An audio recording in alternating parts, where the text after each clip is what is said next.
जब नाश मनुज पर छाता है, पहले विवेक मर जाता है।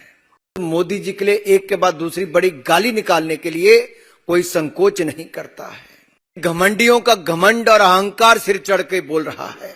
एक बार भी राहुल गांधी जी, सोनिया गांधी जी ने ऐसी टिप्पणियों के ऊपर अपनी कोई जवाब नहीं दिया। गाली 120 तक पहुंच चुकी है।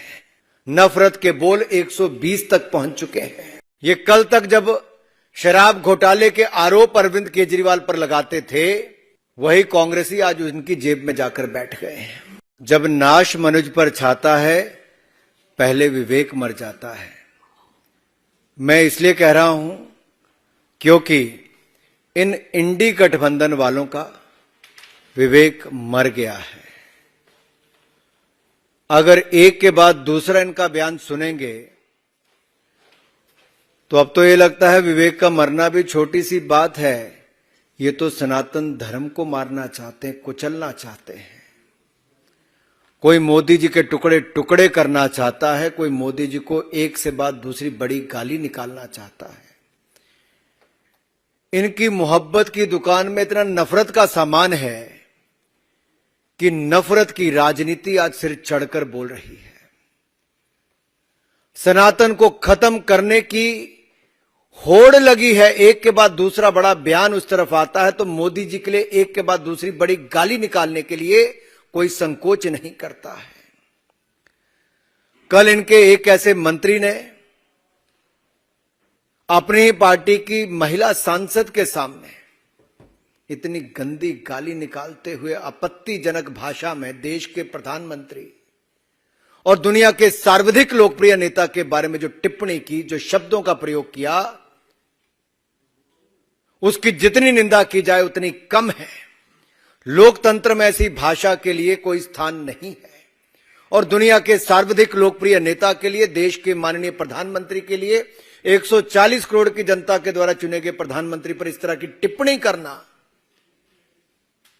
यह आपत्तिजनक भी है, शर्मनाक भी है और इस पे माफी पूरे इंडी गठबंधन को मांगनी चाहिए। लेकिन घमंडियों का घमंड और अहंकार सिर चढ़ के बोल रहा है। एक बार भी राहुल गांधी जी, सोनिया गांधी जी ने ऐसी टिप्पणियों के ऊपर अपनी कोई जवाब नहीं दिया। मल्लिकार्जुन खड़गे जी चुप करके बैठे रहे। मेरा खड़गे जी, राहुल जी, सोनिया जी से सवाल है, क्या संरक्षण आप ऐसे लोगों को दे रहे हो जो सनातन को कुचलने की बात करते हैं, मोदी जी को गाली निकालते हैं, टुकड़े करने की बात करते हैं, सिर फोड़ने की बात करते हैं और अभद्र भाषा का प्रयोग करके गाली निकाल के करते हैं। साथियों, इतिहास गवाह है, तैमूर से लेकर बाबर और औरंगजेब तक सबने सनातन धर्म को समाप्त करने की, जड़ से मिटाने का प्रयास किया। ना सनातन को कोई खत्म कर पाया था, ना कोई कर पाएगा। मोदी जी को भी जितनी बार इन्होंने गाली निकालने का काम किया, हिंदुस्तान की जनता ने उतना ही बढ़ चढ़कर प्रेम दिया है।